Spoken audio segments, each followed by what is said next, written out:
Welcome to Muddy's Whitetail 101. Getting into the third week of October now. I'm finally in the tree. I've hunted, I think this is my fifth hunt. The action's been pretty slow so far, really. We're seeing some bucks, we're just not seeing the mature bucks. And we're not seeing a lot of bucks either. This is what I would call the traditional October lull. And there are experts out there who believe that there is no such thing as the October lull. But all you have to do is go through my trail cameras or trail camera photos and join me in the tree stand, and I'm pretty sure I can convince you otherwise. There's a period of time somewhere around, just before the middle of October through, maybe the beginning of the third week. We should be coming to the tail end of it now. Middle to tail end of the October lull. It's a period every year where it just seems like the bucks are nocturnal. I'm not getting them on trail camera at all.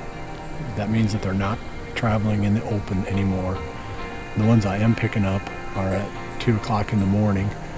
And these are deer that just a few weeks ago I was getting daylight pictures in open fields.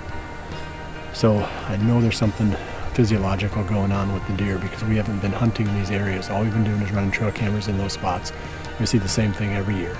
There's just a period of a couple of weeks right in the middle of October where the deer movement or the buck movement just drops right off. The only thing that can save you is the occasional cold front. I talked about that last week, but even that isn't saving us now. We were out last night, the temperature dropped 30 degrees in a 24-hour period, and we still didn't see anything but young bucks. So you just gotta wait it out. Keep running the trail cameras and keep trying to find that daylight pattern. But don't be discouraged right now if you're not seeing much from mature bucks on the hoof, especially not out in the open on your trail cameras in daylight. That's gonna change pretty soon, and we'll talk about that next week, about when this transition occurs and what the deer will begin to do. In the meantime, though, you can just do what I'm doing, is log some hours and maybe try to pick off a couple of does, have some fun, enjoy this beautiful, it's high 50s today, gorgeous sunshine, light breeze, and I can't think of any place I'd rather be than right here in this tree. So you can sure enjoy it even if the bucks aren't moving that well. That's my Whitetail 101 tip for this week. But I want to talk about something that we can give you some firsthand a look at how we film hunts.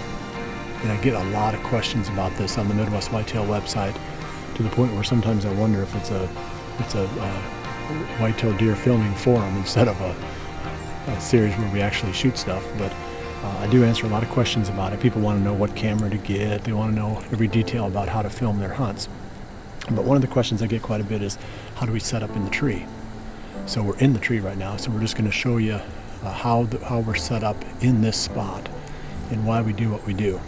I'm going to start out with the gear that we're using. This is the Muddy Boss Hog camera arm, and it's the most heavy-duty rugged arm that Muddy makes. Over the years, we've had good success on this farm with swapping the camera from the cameraman over to me.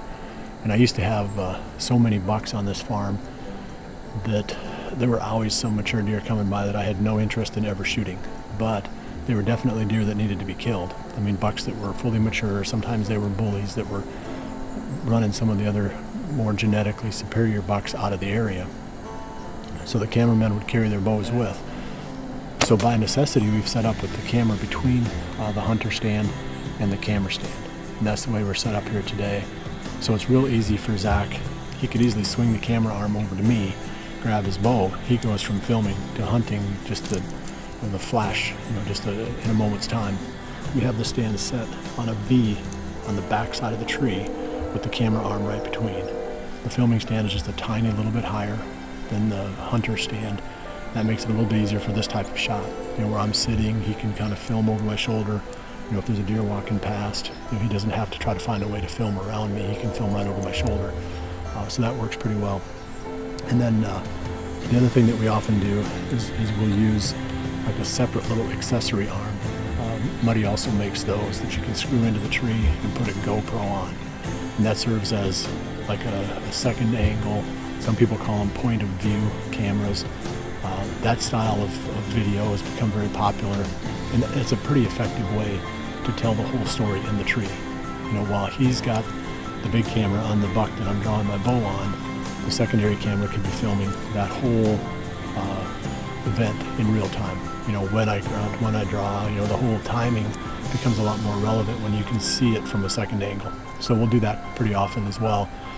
So those are just some real quick tips. You know, we can get into cameras and, you know, all that selection, but we could also spend an hour on Whitetail 101 if we wanted to. So let's cut it off right here, and maybe we'll save some of those discussions for another day. I appreciate you joining me. I need to be quiet now.